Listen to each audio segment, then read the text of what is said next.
Okay, well, good morning, New York Jets and NFL fans. It is Friday, September 16th, 2022, 7:19 a.m., and one game in the books for week two of the 2022-2023 season. Last night on Thursday Night Football, which, unless you had Prime, you were unable to watch it. It was the Kansas City Chiefs hosting the San Diego Chargers. I'm sorry, the Los Angeles Chargers. Um, and the Chiefs um, coming out with a victory 27-24.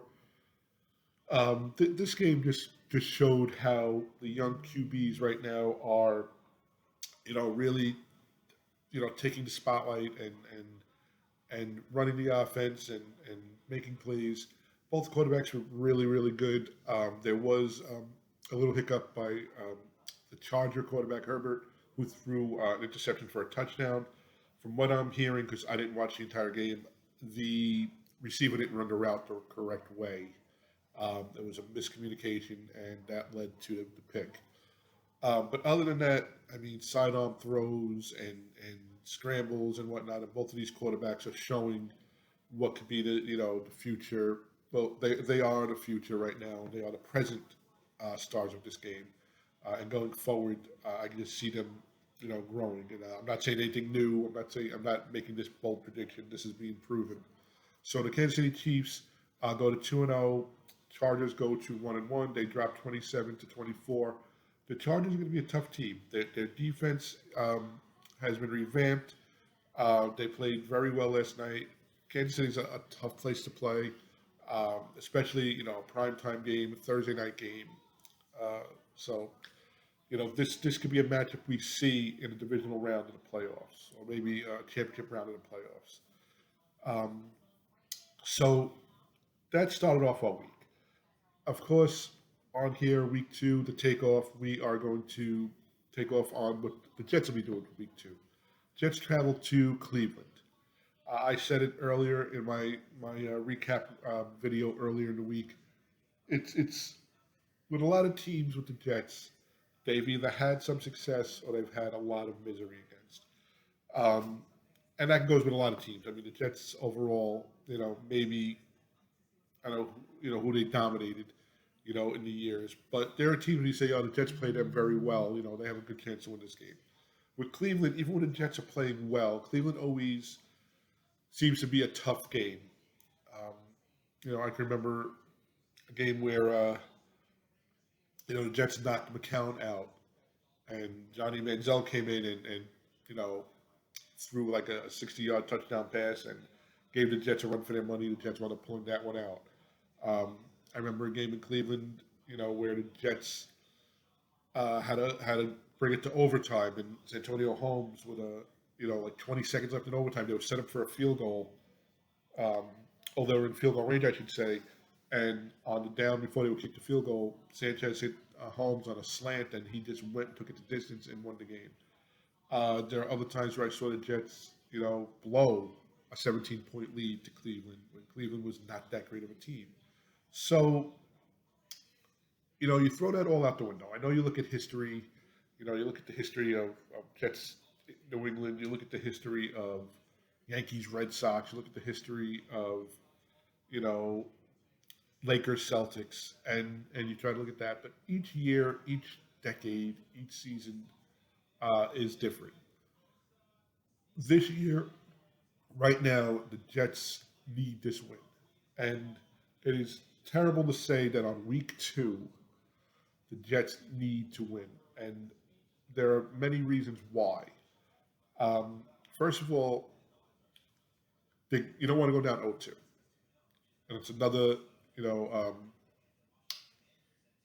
another conference game. They already lost to Baltimore, and now you're playing another conference team. They're playing all of the AFC North. Um, and listen, I know it's week two, and I'm talking about conference games like they're tiebreakers and whatnot, but all these games do count, and they could come back to haunt the Jets in the future if they you know need to count on these games for tiebreakers. And I'm not saying the Jets will need a tiebreaker. I'm not saying the Jets can be anywhere near the playoffs. That's not really a prediction or anything. I already said I don't think the Jets make the playoffs. I do think they win 8 games. or 7 games. I think I said right. What did I say? 8 and 9. I said. That could drop to 4-13. I mean, I don't know the way they played last week. Showed some promise on defense, but the offense sputtered. But let's talk about week 2. Week 2, Joe Flacco is your quarterback again, starting quarterback. Um, so, Coach Sala did say he would look at all the options, but he did close the door quickly on bringing in Mike White. Um, you know, there is also this talk of, and I know, if you listen to local sports radio here in New York, WFAN 98.7, they have their normal everyday callers. They're super fans, and they also have the anchors that run these shows. That some of them are fans of the Jets. Joe Beningo is known around WFAN. He was on the station for years, and he went off on a tirade, screaming on Monday. He came out of retirement. He's semi-retired now, and he does a Monday show. And WFAN, you're welcome for the plug. But he came out and was on a tirade of screams saying that the Jets are scared to start Mike White because if he's better than Zach Wilson, they have to go with the hot hand. They have to go with Mike White, and they have to put Wilson on the back burner. And a number 2 pick, a first-round pick that early in the draft to bench for an unheard of, really, you know, 4th to 5th-year quarterback who really done nothing except, start 3 games, would set the tone on a bad draft. It would make the GM look bad. To me, I think if the GM and the coach could pull a diamond in the rough out and be successful, um, that makes you look even better. I think Jet fans would say, let the number 2 pick go to waste. Let that first round pick go to waste if we have years of success with Mike White. I don't know if Mike White has this. I did see him in training camp. I did see him in um, preseason games. He is up and down. He is not consistent. Um, I don't think he has a very deep ball. To me, it looks like his throws go more to the left. Um, and to me, also, when he pulls out of the snap, uh, he's always looking at his first read right off the bat. That could be adjusted, that could be taught, that could be changed. I just don't know if Mike White is the guy. So, Flacco will be getting the start. And with encouraging news, Zach Wilson did practice with the team. And from what I saw on footage, he was not wearing any type of brace on either leg, which is really good. So, can Wilson be the starter next week? Can Mike White come out of the bullpen if Flacco is not doing it this week? That all seems to, needs to be waiting and see. Um, I will say this though, it's not all on Flacco. So now Flacco is not a mobile quarterback. I don't think he ever really was a mobile quarterback. He'll never say, "Don't let Joe Flacco beat you with his legs." But the offensive line needs to give him time. Offensive line has not gelled. I was listening last night to Bart Scott, on SNY, and he said, you had Becton who hasn't played in, over a season. He gets hurt in practice. They bring in Dwayne Brown. Dwayne Brown is going to be missing at least 3-4 weeks. So now you have a rookie at right tackle. I think you have Fant at left tackle, and there's no real consistency on this line right now. That is huge. The line needs to set up your run. The run needs to set up your pass. Well, vice versa. The pass can set up your run. You know, you need protection, especially for your 37, 38-year-old quarterback, who, in my opinion, did not think he'd be starting. I think he thought he'd be in mop-up duty. I don't think he wants to be a mentor. I don't think he wants to teach. I just don't see that. Nothing against Flacco.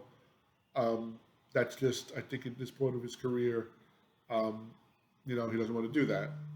Um, but he gets to start Sunday. He's going to be going against a very good Cleveland defense, a very good pass rush. They are ranked, I believe, one in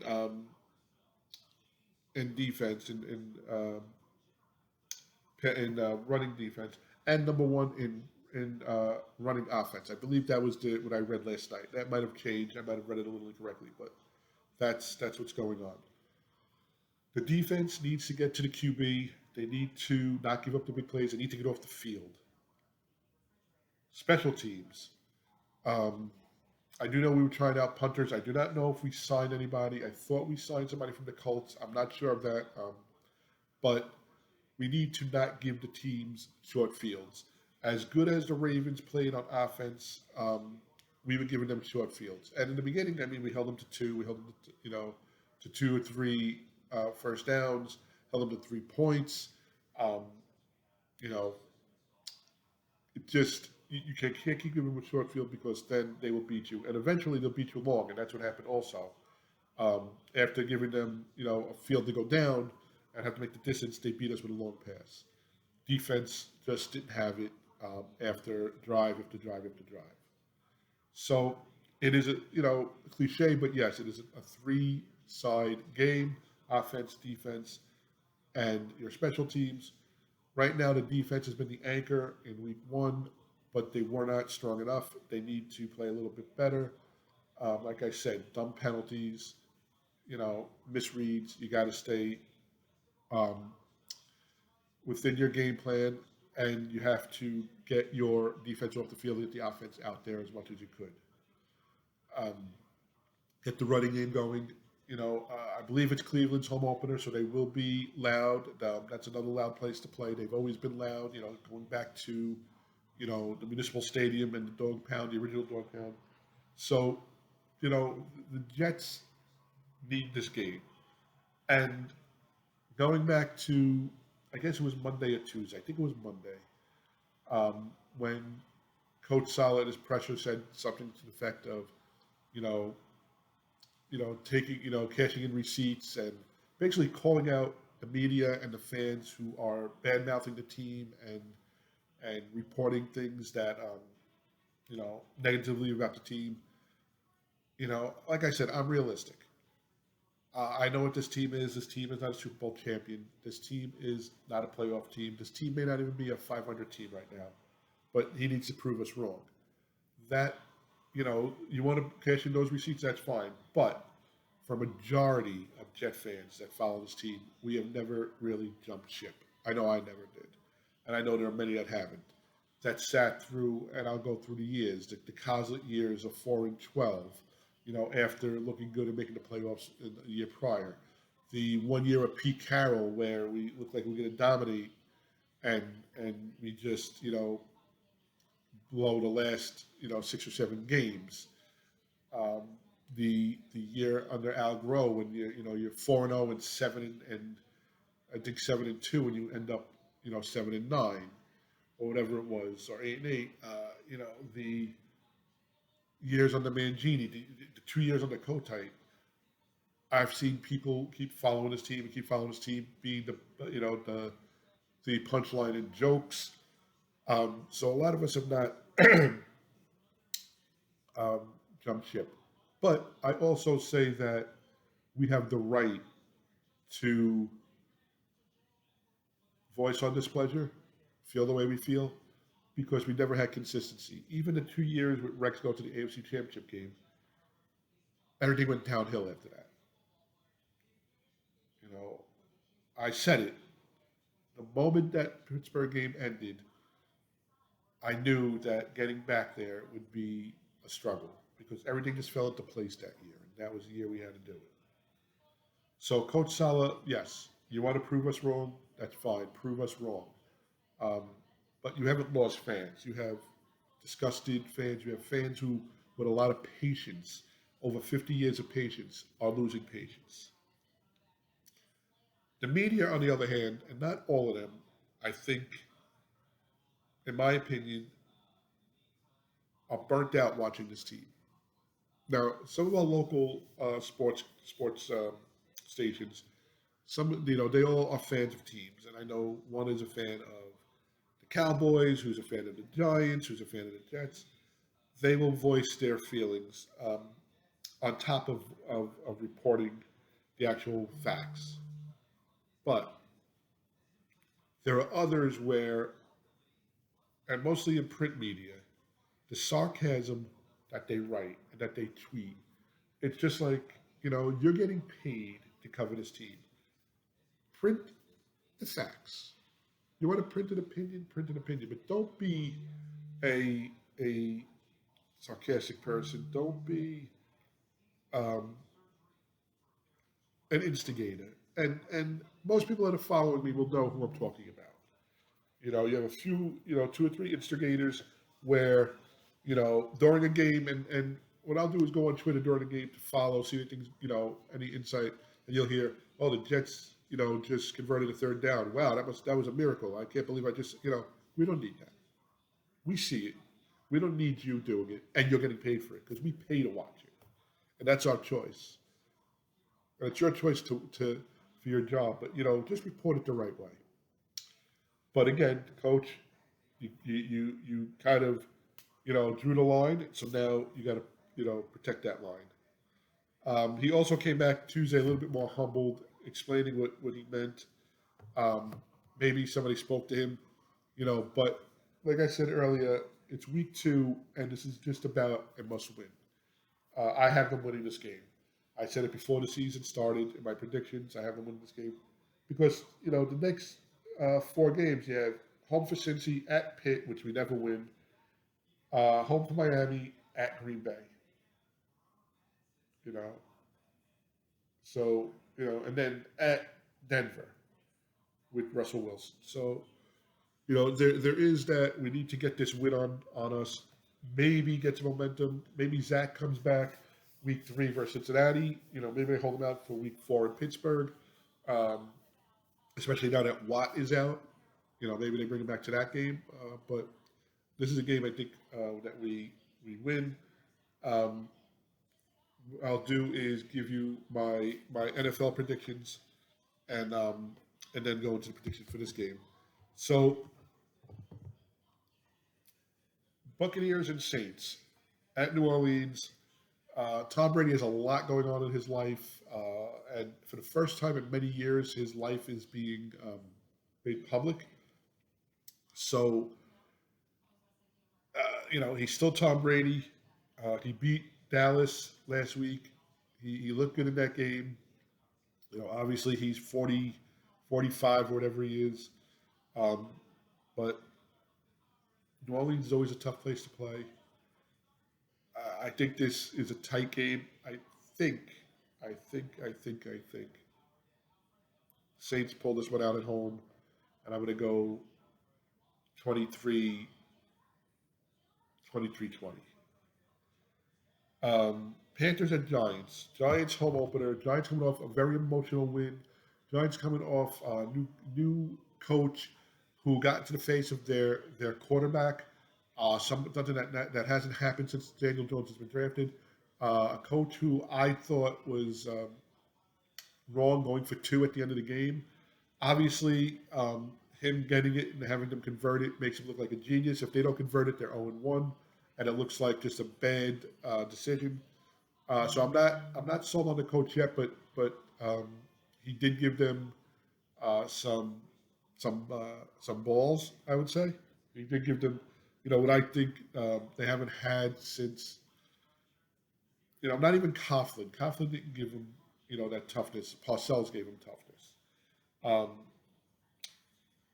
I think he just gives him a toughness. It reminds me of Rex when Rex first came on at the Jets. Home opener against the Panthers. Baker Mayfield lost a heartbreaker last week on a last second field goal to his former team, the Browns. And of course, the Jets will be playing. The Giants should win this game. I think the Giants should win this game. I don't think it's a big win. I think it's like a 20 to 16 win, a 20 to 19 win. But I think the Giants win this game. Of course, they could come out and lay an egg, with high expectations, but I think the Giants should win the home opener. Let's see. Seahawks 49ers. The 49ers are not the team that they used to be. I think they lose again. The Seahawks win this one. Um, and the Seahawks go to 2-0. They are riding the high with Geno Smith. And I don't know how long they're going to ride that high with because Geno, I think, is a manager. He's a game manager. I think it'll only be a matter of time before things, if they start going wrong, that Geno turns into Geno again. But I won't take it away from him. He played well on Monday night, and I think Geno goes 2-0 in San Fran. And let's do one more.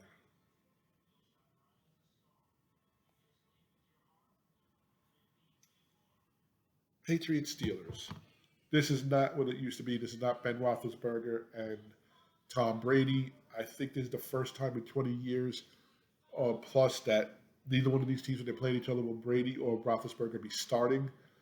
Um, the Steelers won last week.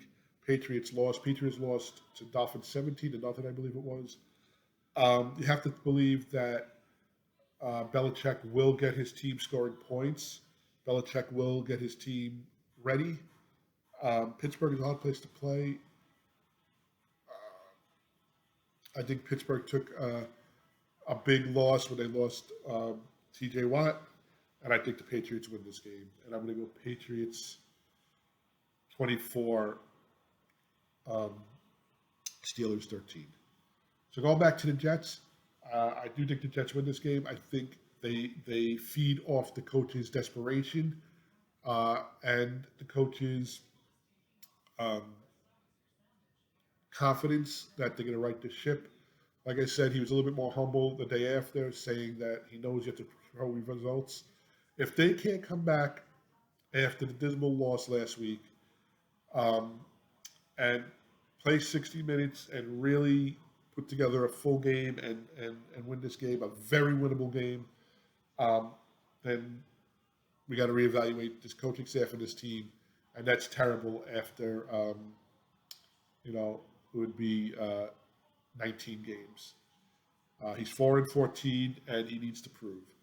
I think the Jets win this game. I think they win it 20-13. Defense makes the plays they need to make, and I think the offense gets things going. I hope they can get the tight ends involved. So that is it. We are the Takeoff.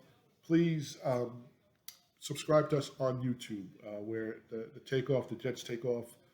Google that or Alex Parziali. You can subscribe. Every time a video is released, you will be notified to watch it.